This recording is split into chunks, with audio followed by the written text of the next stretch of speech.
And just as our disclaimer, this session is intended to be informational and educational and does not constitute medical advice, diagnosis, or treatment. You should always seek the advice of a physician or other qualified healthcare provider for diagnosis and treatment of your specific medical needs, for questions regarding personal health or medical conditions, and before beginning or changing any treatment, activity, program, or dietary plan. AARP is not responsible for the consequences of any decisions or actions taken and relies upon or as a result of the information provided during this event.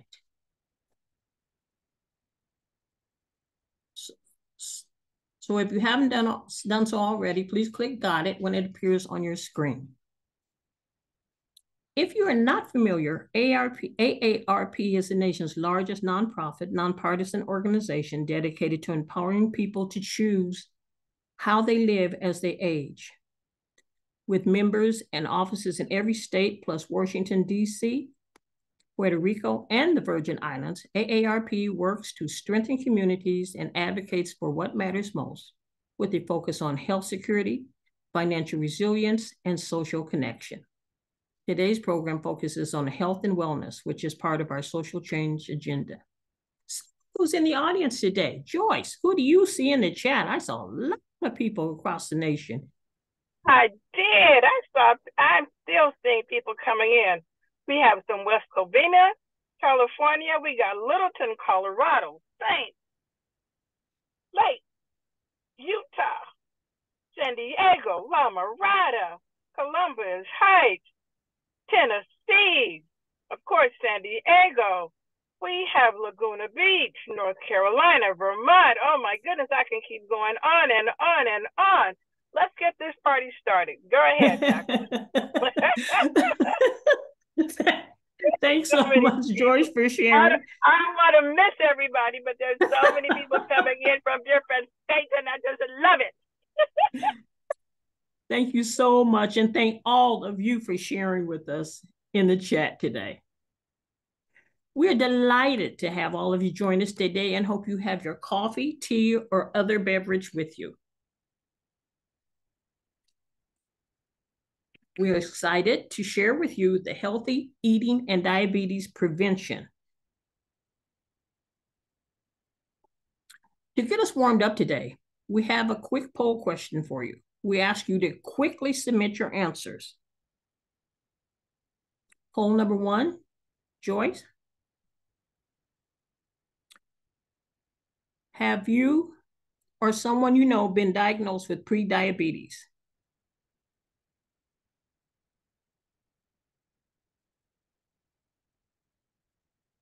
Oh.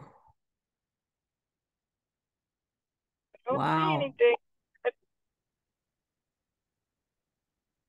92% go ahead, say yes, and 8% say no.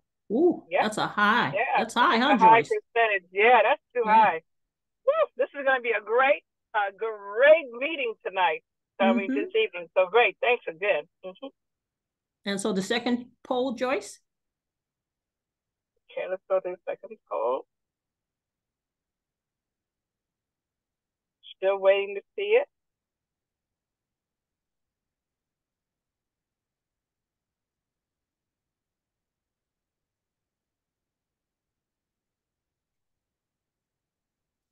So are people with diabetes able to eat carbs? That's a good question. 96% say yes, and 4% say no. So we're going to learn a lot about that. Yes, we are. Thank you so much, Jacqueline. Okay, it is my pleasure to introduce our guest speaker, Socorro Carranza.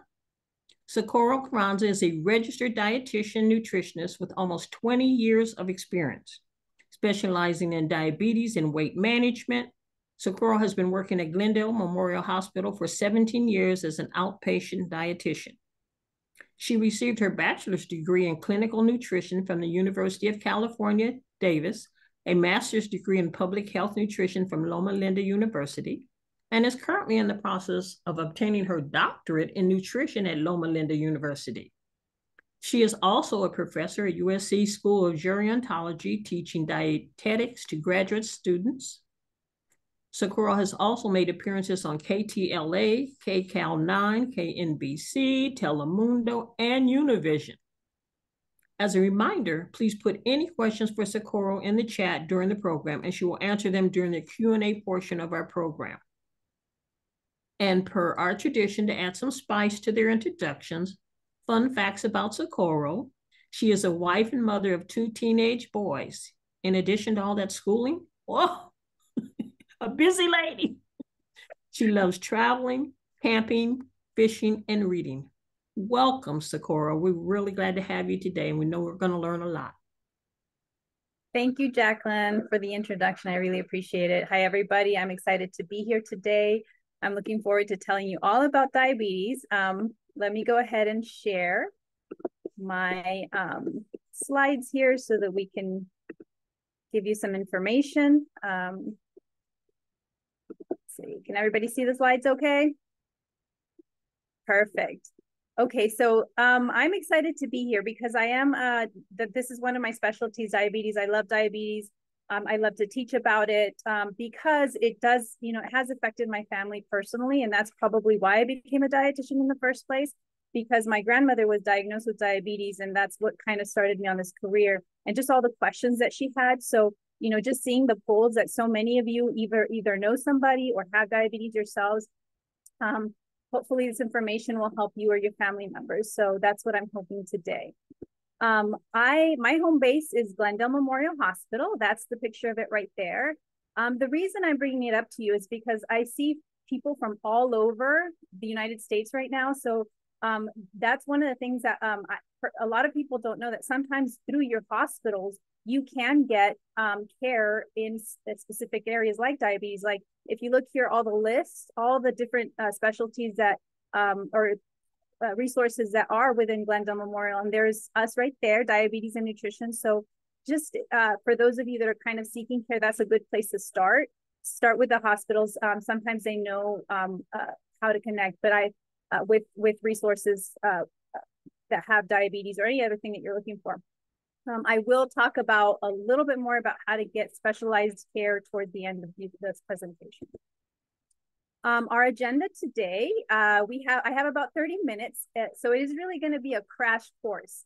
So for those of you that know a little bit of diabetes, it might be a little bit of review, but for those of you that don't, it really is going to be jam-packed with information. I try to keep it as simple as possible, but I'm hoping that you get what you need from it. And if not, I will give you a couple of resources where you can get what you need. So we're going to go over what is diabetes, who has diabetes, how is diabetes diagnosed, how is diabetes treated. And we're going to talk about the 3 specific areas, and then where can I get more information on diabetes. All right, so let's start with what is diabetes. Diabetes is a health condition where blood sugar levels are higher than normal. Now if your blood sugars are completely normal, you're in the green at the bottom, but there is a space right in between where people get pre-diabetes, where you're not quite normal, but you're not diabetic yet. And that's a sweet spot in my opinion, because a lot of the doctors sometimes will kind of, if you're pre-diabetic, they'll say, you're fine, you don't have diabetes, but this is the time when you really have to do something about it, because the good thing about being in this area is it is reversible. So if you go and you get tested and they say, oh, you're borderline, so that's a key word to listen for. If they say borderline, they're probably talking about pre-diabetes. So if you are borderline, you can do something about it and you can go back to normal. So that's when I would say work hard, because you can do something about it at that point. Once you have diabetes, unfortunately, it cannot go away. It is a progressive disease, but you can put it, another word I like to use is dormant. You can put it to sleep for a little bit if you keep, your diet, your exercise, everything that we're going to talk about today. You can keep it at bay. However, the moment that you stop, it will come back. All right. So like, let's say you lose weight and you follow a diet, you're exercising and you don't have diabetes, and it seems like you don't have diabetes, you'll be fine for many years. But the moment you go back to what your old ways were, you're probably going to get it again. So just know that, because that's another misconception out there. There is a few cases where it, people don't get it again, but talk to me afterwards if you want to, and I can tell you those are usually extreme cases and extreme changes in diet. So what is diabetes? Let me explain to you kind of the process behind it. So somebody that's healthy, that doesn't have any diabetes, all their glucose is, everything is working fine. The way that the body works normally is you have your pancreas makes a hormone called insulin. So this little picture here is representing the insulin. So he's all tough, he does a lot of work in the body. One of the jobs that it does is anytime we consume food has sugar, or in the body it's called glucose. So this glucose, anytime we eat, glucose goes into your bloodstream. So the insulin, what it does is it takes that sugar, right, that glucose, and it presents it to the cell. And it works kind of like a key. And imagine the cell has like a little lock. So the insulin will unlock, so that it's a key to unlock that, and it'll open up the cell and it will feed the cell in essence, basically. It brings in the glucose into the cell. So once the glucose is in there, the body uses it as energy. However, what happens when you have diabetes? In the case of type 1 diabetes, now there's two different types. Type 1, most people get it when they're younger, although that's, you can get it in later years, but most people will have type 2, which we'll go over in a minute. Type 1 diabetes is when you don't produce insulin at all. So you're not producing it at all. So what happens is you get an accumulation of sugar because the cells aren't getting it, okay? And then in type 2 diabetes, two different things are happening. You do produce insulin, but you may not be producing as much as somebody that does not have diabetes. So you produce less insulin. And the other problem is that your insulin, remember I said it works as a key? The insulin may not be working the way was intended. So even though it is presenting it to the cell does not recognize it, like it's not opening that key or that lock. The lock isn't opening. So there's an accumulation of sugar anyway. So those are the things that are happening with the type 2. Okay, so what if diabetes is not well controlled? Unfortunately, when there's too much sugar in the blood, unmanaged diabetes can increase the risk of developing serious health conditions such as heart attack, stroke, kidney disease, vision issues. So retinopathy is the damage of the eyes, the damage of the kidneys, which is also a problem, and neuropathy, which are the nerves. So these are all the different things that could happen. The good news is that if you control the diabetes well, you'll never see these complications. Going back to my grandmother is 86 years old. She's had diabetes for over 40 years.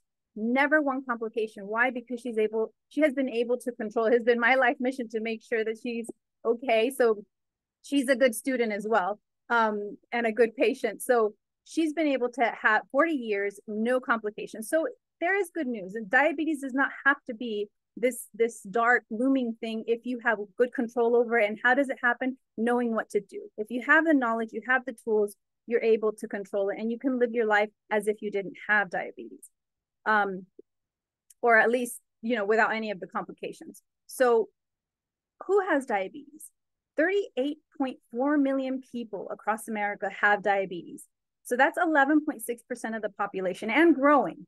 And out of that 11.6%, 22.8% don't even know they have it. All right. So that's why we need to make sure we are checking for it. And I'll show you another slide here. So there are certain individuals that are at risk for developing diabetes. And the next slide, I'll show you a little bit more information in the next two slides. But there are risk factors. Some of them you can fix. Some of them you can just, you can't, there's factors that you can't unfortunately change. Now, the factors that you can't change are your age. If you had gestational diabetes when you were, if you're a woman and you were pregnant, if you have, if you're from a high risk ethnic background, if you have any other medical conditions like high blood pressure and high cholesterol, or if you have close relatives that have diabetes. This puts you at risk, right? However, there was a huge research study done many, many years ago that showed that 60% of diabetes can be prevented by the factors that you can improve. So that's the good news, right? The other 40% are here. So guess what? 60% beats 40%. So if you can work on this other side, you have a pretty good chance of either preventing it or if you already have it, controlling it well. So your weight, right? Physical activity, cholesterol, and high blood pressure. So if you can keep these well controlled, and then diet, they miss diet here, but diet is a big one. Those are the factors that you can improve that will help. Okay, so are you at risk of diabetes? For those of you, I saw that 98% of you either know somebody or have it yourself. Now, if you don't have it, how do you know you're at risk? The American Diabetes Association has a great tool, and I'm going to give you maybe about 2 minutes, and you can kind of do it mentally to see if you're at risk. So I'm going to add these 7 questions. How old are you? So if you are between 40 and 49, you can put a 1. If you're between 50 and 59, you can put a 2 here. If you're over 60, put 3 points right here. All right. If you are a man, put 1 point. Woman, don't put any. If you are a woman and you had gestational diabetes when you were pregnant, put a 1. If you have if your mother, father, sister, brother have diabetes, go ahead and put 1 point here. If you've been diagnosed with high blood pressure, put 1 point. If you're not physically active, put 1 point. And then what is your weight category? So this one's a little bit more tricky. If you look here, you look for your height. So let's say you're a 5'3" woman and your weight is it's 170. So it's between 169 and 224. Then you go down and you would add 2 points. Okay. So I'll give you about a minute.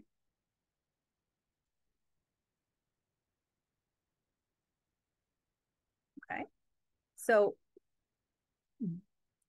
the bottom, go ahead and add up all of those numbers. If you scored a 5 or higher, you are at risk of diabetes. Okay. So hopefully you weren't 5 or higher, but if it is 5 or higher, then I'm going to tell you what to do. Okay. So first of all, I would highly recommend you get checked, right? How is diabetes diagnosed? There's a series of 3 different tests that test for diabetes. The one of my favorites is the A1C. So if you go to the doctor and say, hey, can you get my A1C? Anything above a 6.5 or higher is considered diabetes. But let's say they tell you, oh, you're 5.8, you're borderline. What do we do? Exactly. Get to work there because then it's still preventable, right? That you can do the fasting blood sugar or the glucose tolerance test where they give you something like a little really sweet beverage. They take your fasting and then they check your blood sugar at 1 hour. Now, to be diagnosed with diabetes, you need at least 2 of these to be positive. All right. What are the signs and symptoms? So the more frequent ones, the ones that I see the most are the losing weight, feeling very hungry, or feeling very thirsty and having to go to the restroom often. Also feeling very tired and sleepy, although, most of us have chronic fatigue most of the time, but the most frequent ones are going to the restroom frequently, losing weight, having to very, very thirsty. Those are the ones the most common, but there are other ones there that are present as well. How is diabetes treated? So once you have diabetes, the doctor, especially those that are on insulin, the doctor may have you be checking your blood sugar more than once a day. So for most of the people that are just on oral medications, they have them check just their fasting. Although I highly recommend if you're on a mission to control your blood sugars to check them more often so that you know what's going on. So the numbers are fasting should be between 80 and 130. The 2 hours from the beginning of the meal has to be less than 180. And this is the important part. It has to be from the beginning of the meal. So many people check their blood sugar and then they start their 2 hours when they're done. So if you start at 8 a.m. breakfast, you should be checking at 10 a.m. for that 2 hour glucose, okay? Most of the people, like I said, in terms of medication, the doctors might be giving medication to control your blood sugar. For type 1, it will always be insulin. There's no way out of that one. For type 2, most often it's oral medications. So a lot of times what the doctors will do, they'll start you on metformin, which is the main one. And then they might like pair it up with glyburide. And then they'll keep adding a couple, because again, diabetes is progressive. They might have to add a few over the years. Eventually, though, you know, people are afraid of the insulin. You know, and I'm here to tell you that it's not an enemy. It's actually one of the few medications that doesn't have secondary the side effects. So usually toward the end, if the blood sugars are not well controlled, you know, they do start insulin, and it's very effective. My grandmother has been on insulin for years. And that's actually how she's able to keep controlled a lot better than some of the oral medications. Again, I'm not saying one is better than the other. Everybody is an individual, and their needs are different based on their blood sugars, but I'm just kind of giving you an overview of the different types of medications. All right, so medications is one way. The other way is physical activity. So what's recommended is 150 minutes per week of moderate physical activity. So how do we you know, make that into something a little bit more tangible, right? 30 minutes, 5 days a week. So if you can do 30 minutes, 5 days a week, that translates into 150 minutes per week.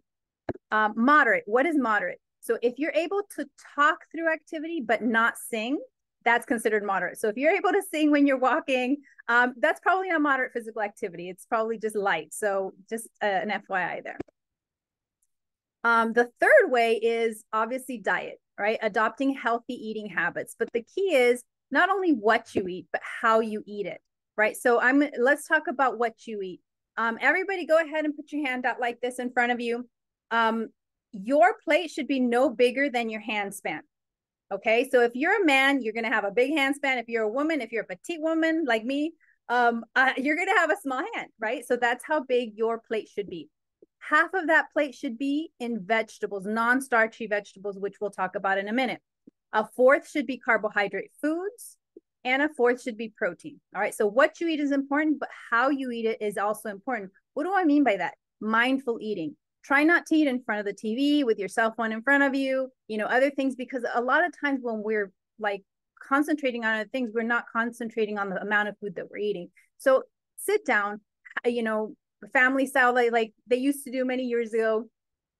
We're losing it with all the technology, but sit down, have a good time with your family. Really be mindful of what you're eating. Smell your food, taste the food.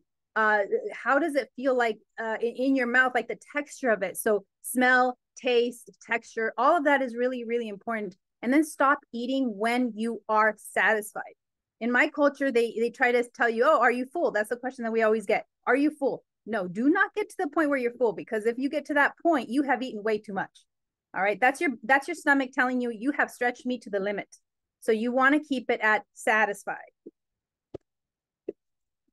How is diabetes treated? All right, let's continue with the vegetables. So we talked about the vegetables, right? Vegetables are great. They're low calorie. So they really fill up the stomach without adding all these calories. They're really nutrient dense, which means that there's a lot of nutrition. They have lots of fiber. Fiber really helps keep the blood sugar down, right? But not only that, I mean, research all over the place shows that the things that are plant-based foods, especially the vegetables, have lots of vitamins, minerals, phytonutrients, antioxidants. All of that helps against inflammation, helps with building your gut microbiome, basically the good bacteria that help reduce inflammation. All is very, very helpful for diabetes. So I encourage you to eat the rainbow. I'm not talking about Skittles here. I'm talking about all the different colors that you can see in the beautiful, in nature, right? So every color represents a different vitamin and mineral, like the reds and the greens and the blues and the yellows. So really, really try to get all those different colors in your meal. So when you're looking down at your half plate vegetables, you should see at least, you know, 2 colors. Now these vegetables there's an exclusion. So peas, potatoes, and corn for diabetics, I want you in your mind, these are although they are vegetables, in your mind, try to keep them in a different section, which is going to be the carbohydrate group, the starches, because peas, potatoes, and corn, although they are vegetables, they do have carbohydrates and they should not fill half of your plate. Okay. So with the other vegetables, try to keep it two per meal. All right, so let's talk about what kinds of vegetables, because that's important too. So fresh is always best, right? If you get it fresh, you get all those vitamins and minerals and everything. Frozen is just as good because you take it fresh and then you freeze it. So all the nutrients are still there. Sometimes frozen can even be better than fresh, because if you have the fresh and it stays there for, 2 weeks in your refrigerator, you might, the frozen, they took it right off, out of, the field and put it in and froze it. It has all the nutrients still intact. So just make sure that you don't add a bunch of sauces and seasonings. Although if the seasonings are, they don't have salt, then that's okay. Canned would be the last one. If you can prevent canned, although it's a lot better to have canned than nothing, no vegetables at all. So if canned's the way that you're going to go, just make sure you go low sodium, no salt added. Okay. So obviously here, it's not the best picture, but I wanted to show you just the fresh, frozen, canned. However, peas, if you remember, what group should that be in? That's right, carbohydrate group. So it shouldn't be in the non-starchies. It should be here in the carbs. All right, so the carbohydrates. The carbohydrates should fill 1/4 of your plate. So there are 3 main food groups that have carbohydrates. So those would be the grains, right? The starchy vegetables, fruit, and dairy, okay? Now, fruit and dairy, we don't really fit it here for a dinner. So I'm going to tell you kind of what to do there. But let's talk about the first 3 that would fill 1/4 of your plate. So uncooked whole grain vegetables. Now, we want to make sure that they're whole grain, right? So that includes like rice, barley, whole wheat pasta, quinoa, farro, oatmeal. So those are all the different whole grains. Again, try to, minimize the added sauces and things that have really high sodium. Ready to eat whole grains. For example, breads, crackers, cereals, wraps, tortillas, things like that. Make sure that on the front of the cover, it says 100% whole. It could be whole wheat, it could be whole grain. It doesn't matter what kind of whole, what comes after whole, as long as this is 100% whole. All right. Also on the back of your, if you look at the back, there should be a list of ingredients somewhere on the back label, right? So the first ingredient or the second should also say the word whole. If you see the word enriched, it's not whole grain. Okay, so always, basically enriched means that it's processed and then they enrich it with vitamins. Okay. The starchy vegetables, remember, those are the corn, potatoes with the skin, peas, and beans. Beans are also, although they're very healthy, really high protein, really, high fiber, they are still starchy. So they would go in the carbohydrate group here. Okay. Fruit, I would recommend a minimum of 2 per day. These are great snacks. So if you can replace this instead of like chips or cookies or things like that, you're getting not only carbohydrates, good carbohydrates, but you're getting lots of fiber as well. Okay. So I would recommend fruit as your starch. And I wouldn't go more than 5 hours without a meal. So fruit is a good place to kind of squeeze those in if you're going really long. Most people go long between 12 p.m. and like dinner. So I would stick it right in between maybe a dinner, between dinner and lunch. Dairy, depending on what kind you like, there's non-fat, low-fat, or plant-based. I would recommend 2 per day just to get your calcium for the day in, especially if you're over 55. Calcium is really important in conjunction with vitamin D. So you can have that on the side here or in between meals as well. So that's what I would recommend with the dairy. Carbohydrates. Our body, there's been, hopefully it looks like it's shifting now. Carbohydrates used to be bad, right? Everybody thought in their mind, oh, these are bad, but our bodies need carbohydrates. It's one of the main sources of energy. Our brains cannot function without carbohydrates. Our blood cells, the carbohydrates are the only, or I should say glucose, because carbohydrates turn into glucose. So glucose are the main source of energy for the body cells, right? So we do need some. The problem is with diabetes, we have too many carbohydrates, right? And that's not good either. So they have lots of fiber. There's sugars, are obviously the glucose coming from the carbohydrates that convert into energy. But if you choose the healthy carbohydrates, it will also have lots of fiber, which helps you keep full as well. And it stabilizes your sugar. All right. So when you're looking at the label, look at total carbohydrates here. Fiber is important. So try to keep 3 grams or more of fiber. Usually if it has 3 grams or more, it will be a whole grain for the most part. Okay. So you look here at the total, just FYI for women in general, 45 to 60 grams of carbs per meal. Now, this is a bit more information than probably you need. However, just for those of you that are a little bit more advanced in terms of, knowledge base. And for those of you that, for the men, approximately 60 to 75. Again, it does depend on the person. Everybody's a little bit different, but in general, those are kind of the figures that you want to stick around per meal, not per day, per meal. Okay, so 45 to 60 for women, 60 to 75 for men. So if you look at a label and you look at soda, for example, and it's like 35 to 40 grams of carbs for a woman, that's already most of your meal right there. You're not going to eat your meal, So those are just some things to look for. Healthy eating here. So let's give you some examples of a whole grain. So this is a whole grain, multigrain bread compared to a white bread, right? So carbohydrates 18, carbohydrates 22, but look at the fiber, 4 grams of fiber in this one and only 0.5 here. So this fiber will really help keep your blood sugar down. So the higher the fiber, the better, okay? And if you notice, it is a little bit to the right. That's because this is already counted in the total. So technically, fiber is not digested or absorbed very well into the body. So many times you can subtract 4 from, 18 and subtract 4, that's 14 net carbs. Again, that's extra information. All to say, fiber's good, okay? So if there's fiber there, your carbs that you see here is a little bit lower. So don't worry about that piece of information. Just know fiber should be higher. This is another example. Now, I would recommend the old-fashioned, the regular stuff. But if you don't have time, you do have these 2 microwavable options, right? The instant oatmeal. But even looking at these two, the carbohydrates, this one's 18, this is 33.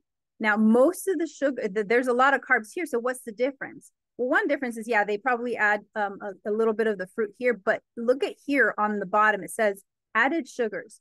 Now, added sugars here, it says 8 grams of added sugar. That's a lot more than what you see here. This is 0. So all of that, when you're looking at a label, you want to try to keep the added sugars to a bare minimum. So 0 would be best, obviously. So that's another thing you want to be looking at. People ask me all the time, can I have orange juice or a fruit juice instead of the fruit, right? Because I need my fruit during the day. Well, let me just show you. If we were to put a label on the fruit, this is what it would look like. So this is 1 medium fruit, 18 grams of carbohydrates. Now with the fruit, fist size. So look at your fist, make a fist with your hand. That's how big your fruit serving should be, okay? So fist size orange here has 18 grams of carbs, 4 grams of fiber compared to the juice here, which is only 8 ounces, right? So that's about a cup. If you look over here, 26 grams of carbs, right? And 0 grams of fiber. Not only does it have higher carbohydrates per serving, but also no fiber. And the fiber will help keep those blood sugars down. So always pick the fresh fruit over the juice. That's my recommendation. Okay. Now let's go with the protein. Go ahead and use your hand. I love that we can use your hands for everything, right? So go ahead and look at the palm of your hand. So that's how big your protein serving should be, okay? So palm of your hand, same thickness. Now, so you can do frozen, you can do canned, but if you do canned, just make sure it's like packed in water, low sodium, like for example, tuna or things like that. Dairy, there are some dairy that are considered high protein, like the Greek yogurt is mostly protein, very low carbs. Nuts and nut butters. But if you do nut butters, make sure it says all natural and the nuts lightly salted or unsalted if you can. Again, because high blood pressure may be an issue. Okay. The biggest thing with the protein, unfortunately, is the amount of saturated fat and the sodium. All right. So the 3 S's, look at the serving size, the saturated fat and the sodium, and the rule of 5. So basically try to keep it less than 5 grams of saturated fat and less than 500 milligrams of sodium. Okay, so that's kind of the rule there. With protein, like let's look at these two different options here, right? So this one has 700 milligrams of sodium and 11 grams of protein versus this one, the chicken breast from Tyson, 450 milligrams of sodium, so a lot less sodium, and the protein is higher, right? So looking at those two things are important. Ground beef versus lean beef, or even if you can do turkey, ground, or chicken, right? There's going to be a big difference here. Look at the saturated fat here, 9 grams of saturated fat versus only 3.5, right? So now if you want to go, you could do one meal a week where it's vegetarian. Look at that, only 0.5 grams of saturated fat, okay? So these are some examples. I want to show you some examples. So you have, again, if you can only do canned, no salt added, half of the plate here, your carbs here, that I think that is farro, and then chicken on 1/4 of your plate, or this is another one, half of your plate in green beans. You have sweet potato and grilled salmon here, okay? For breakfast, a lot of people are like, I don't really feel like eating a big breakfast and I don't like to include vegetables. This is a good example. You can get like a Greek yogurt, mix it in with a little bit of fruit and a little bit of spinach here, and you can make yourself a quick little shake in the morning. Snacks. Like I said, snacks are a big issue. I have a lot of patients that's probably one of their biggest weaknesses. So here is a list of some healthy snacks. So try to stay away from these like really high processed, high salt snacks, right? There are a couple here that are a little bit more healthy, like the Smart Food here. The Skinny Pop is okay. But these are some examples right here. A small pear. So the biggest thing with the snacks is you try to have at least 2 different food groups. So if you can have like a fruit and a protein, or a starch and a protein. So like, for example, a small pear with light string cheese, apple with peanut butter or some other kind of nut butter, cottage cheese and fruit, Greek yogurt and blueberries. So these are all really good examples of nice healthy snacks. All right. So researching nutrition care for diabetes. One thing I want to mention about diabetes, if you want to look further into getting help, always start with the American Diabetes Association. That's my recommendation, because the programs that they'll tell you, because I see that there's a lot of people from all over here. If you go into the ADA website, they should have a list of places that do have ADA recognized programs. And the thing with those programs that they do offer usually 12-week group classes and one-on-one dietitian visits for 2.5 hours. And all of this is covered by Medicare. So that's really, really important. You do have that option and you can do it yearly. Every year is a little, it's less than the 12 weeks and 2.5 hours, but you do get that yearly coverage. And then the dietitian usually under the ADA programs, even if they're not, just make sure that the diabetes is a certified diabetes care and education specialist, a CDCES. These are the people that are highly skilled in diabetes, that have many, many hours of training. And every year they have to keep up their education. So CDCES, Certified Diabetes Care and Education Specialist. All right, so just to summarize everything, all the information we talked about, diabetes is characterized by elevated blood sugar. Your goal should be 80 to 130 fasting or less than 180 after meals, 2 hours. Diabetes can be controlled by medication, exercise, and diet. Okay, and then make sure to get specialized care if you do want to get that treated. So the other thing is a little bit more information. If you feel you need more, you can go to the CDC, the Center for Disease Control, again, American Diabetes Association. And just again, a reminder, try to find your local ADA recognized outpatient program, kind of like the one we have for those of you here in Southern California. Glendale Memorial has a great one.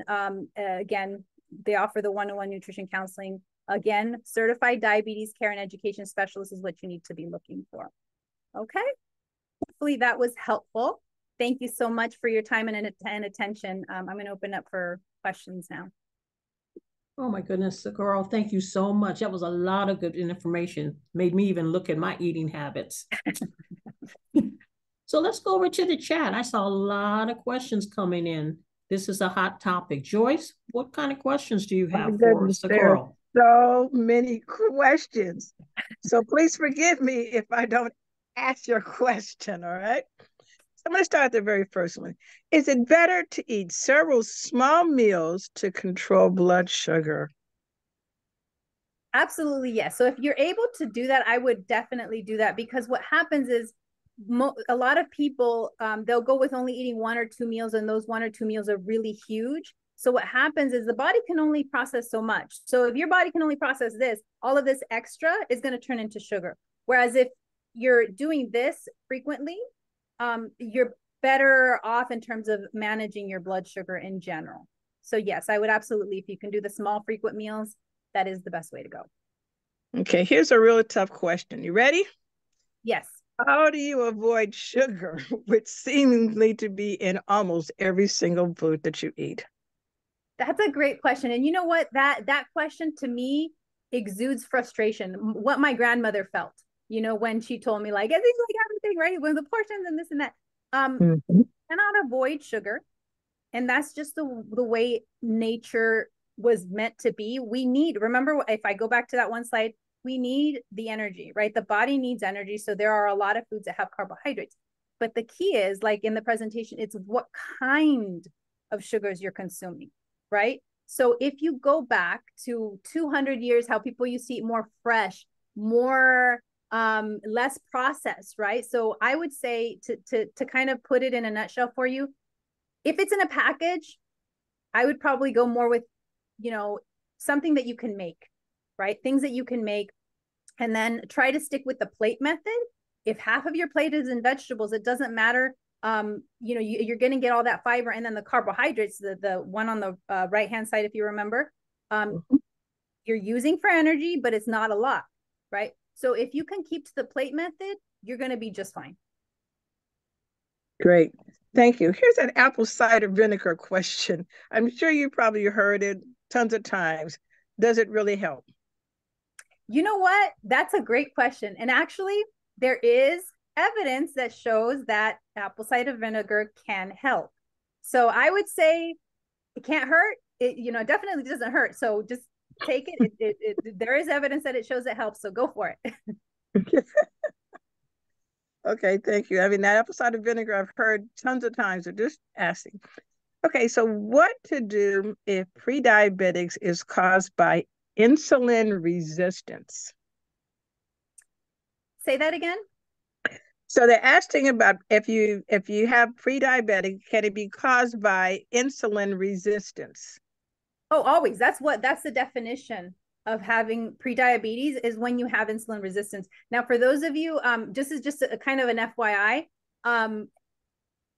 if you ever walk around and you look at people's necks, okay, I don't know if you've ever noticed people have some it looks like they have darker necks, and I have people that come into my office and say, because I do a full physical exam, and I'm all like, oh yeah, I can see that you have insulin resistance on your neck, right? I can see it, and they're like, oh, I thought it was dirt, right? And I kept scrubbing it, and it wouldn't come off. I said, no, that will only come off once we address the pre-diabetes. Once we address the pre-diabetes, it will go away because your insulin resistance gets better. I had a client not too long ago. That's exactly what happened. We worked on her physical activity, her diet, everything. Within 6 months, that was gone. All right. So your question, how do I address insulin resistance? Physical activity is a great way that makes your insulin. Remember, the insulin is not being read by the cells. The cells become more sensitive when you exercise. So exercise really helps. Weight loss. So weight loss is really important too, because one of the things I tell people is, it's kind of like, again, I have teenagers. So like if they're in the garage playing guitar, you're going to mess up the whole neighborhood. They're like complaining, right? Well, what happens when a kid wants to do that? They're in the garage and they seal it. They put a bunch of, soundproof stuff, and then the sound doesn't come out. Well, the body works very, very similarly. If you have more fat around especially abdominal area and around your organs, it's like that soundproofing. It almost like you can't hear the insulin doing, hello, I'm here, but it's not really communicating. So the more weight loss that you have, the more the insulin resistant, you are able to combat insulin resistance and make your body more insulin sensitive. Wow, thank you. You explained that very well. Thanks again. Let's talk a little bit about juicing. What about, is juicing veggies good for people with diabetes? I love that question because it's a very common one. So let's go back to that slide that we were talking about, right? The juice versus the fruit, right? So based on that, if you're juicing and it's getting rid of all that beautiful fiber in the back of that machine, no, I would say probably the best way is to have the fresh fruit. Now, there is a way around it. Like I showed you in the slide, if you blend it instead of juicing, you're still getting all that fiber. Okay, so I would say blending would be better than juicing. Okay, because you are hyper concentrating the sugar and getting rid of the fiber, and fiber is really, really helpful, not only for keeping the blood sugar down, but also feeding the good bacteria in your body that helps against inflammation. Perfect. Thank you so much. Let's talk a little bit about exercise. You mentioned about that 150 minutes or activities, 30 minutes in increments. What's the best way of doing it? Because one lady said my Fitbit measures it all scattered. So what's a good rule of thumb? The Fitbit. Okay, so if you have a Fitbit, I love Fitbits, by the way. A good way to do it with the Fitbit is try to get at least 10,000 steps a day. Okay, if you can get 10,000 steps a day, you're moving quite a bit, right? So don't feel bad if you're only getting 5,000. What I tell people is small steps, right? If you're at 5,000, go for a goal of 6,000. And then maybe the week after that, 7,000 until you can finally hit the 10,000. Once you're 10,000, I'm going to push you. Try to go a little bit more every time. So 10,000 should be the nice sweet spot if you have a Fitbit. For those of you that really, can't get a lot of physical activity where you're saying, I can't separate this amount of time, little simple things that you can do. For example, when you go grocery shopping on the weekend, park a little farther. Not only will your car not get dented, but you get more physical activity in. The other thing is, if you're going into the elevator, are there stairs next to it? I mean, if you're able to, obviously, sometimes you have knee problems or whatever, but if you're able to take the stairs, take the stairs. So little things that you can do like that on the daily that will really add up. And if for those of you with a Fitbit, you will see it will really adds up to more physical activity, right? So those are some of the things you can do. Okay, great. Let's talk a little bit about beans. I have a couple of questions about that. It says that now beans were discussed as a carb, but shown on the slide as a protein, along with veggie burgers. And then it said our beans are carbs and fat. So can you kind of explain that just a little bit, please? Yes, thank you for that question. Unfortunately, it's like everything. Nothing is black and white, right? There are some groups that are kind of in the middle, and beans are one of those groups where they do have a lot of protein, but they are also a carbohydrate. So for my vegetarians that are diabetic, I always tell them, count them as two groups. Count them, like if you're having it on your plate, just be aware that they are they do have carbohydrates, right? So if you're a non-vegetarian, then you have your protein, right? You would have beans on the side, count that as your starch, okay? But if you're counting it as the protein for the day, that's fine. You can have a little bit more than without 1/4 of your plate. But just be aware they do have carbohydrates. Very healthy carbohydrates, again, because they do have tons of fiber and they have tons of, protein, fiber, iron is really good in beans as well. Okay, Boris, thank you so very much. And then there was another question, and maybe I need to make this the last because there's so many other questions. You had mentioned something about 8 hours or 16 hours fasting for pre-diabetics. So are we talking about fasting in the morning, in the afternoon, every time you eat? A little bit about that. Maybe we'll clarify some of the questions about this fasting. Okay, that's a hot topic, actually, the fasting, because that's a big thing right now. And fortunately, there are studies on that for diabetics. Now, I'm going to tell you this with caution, though. If you are on insulin, be very careful. All right. Because if you're on insulin, it's not necessarily, you do have to talk to your doctor, talk to a dietitian that specializes in diabetes, because there could be some issues there. Also, if you're on a medication called glyburide, also be careful with fasting. All right. The glyburide will make your blood sugars go too low. So with that being said, there is evidence that shows that fasting can be good, but it also depends on when you do it, right? Because naturally our body is more our metabolism slows down. It's called circadian rhythm. You slow down as the day progresses, and then the body's kind of winding down at the end, right? So if you're going to do it, I would highly encourage you to do start as early as possible, and then make sure those 12 or however many hours you're fasting start in the evening. So maybe your last meal should be at 6 p.m. Does that make sense? So that if you want to work with your body and you want it to work well, that's the way I would do it. I wouldn't do where like you wake up and you don't eat until noon. Okay. That's just my recommendation. Thank you so much. There's so many more questions. This was an excellent presentation. Unfortunately, I'm going to have to send it back to Jacqueline so we can wrap it up. Back to you, Jacqueline. Oh my gosh, like you said, a lot of good information, a lot of tips. And I know a lot of resources have been put in the chat for us to look at later. So thank you so much, Sakura. We really appreciate you very much. Thank you for having me. Before we close out, we'd like to take a quick pulse on what you have learned. Put in the chat really quickly which dietary tips you are likely to try. We're going to give it a second, and then Joyce is going to tell us what folks are writing. Okay, I'm watching the chat. Come on, come in. Well, one says all of them. We're just got smaller meals to fit in the hand, which is great. Increasing fiber intake. That's a really good one. That's a really good one. 2 servings of veggies and meals, great. More exercise, definitely. Portion sizing, yes. Reading those labels, definitely very, very important. Definitely more vegetables. I know we kind of slack away from the vegetables, more vegetables, which is great. Increase fruit and vegetables, which is something great. I love that one. And use that hand size.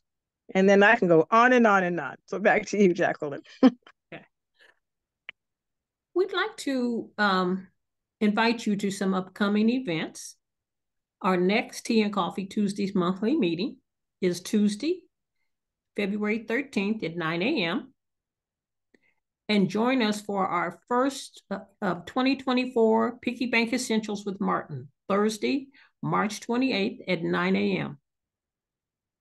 Again, a big thank you to our guest, Sakura Carranza, with a lot of good, useful information. Our moderator, Joyce Howard. Our tech specialist, Connie Moore and Sarita Cardoza. Our AARP staff, and of course, all of you. Thank you for joining us today. Again, I'm Jacqueline Cole, your host. Thank you so much for being here. This concludes our program. Have a wonderful day.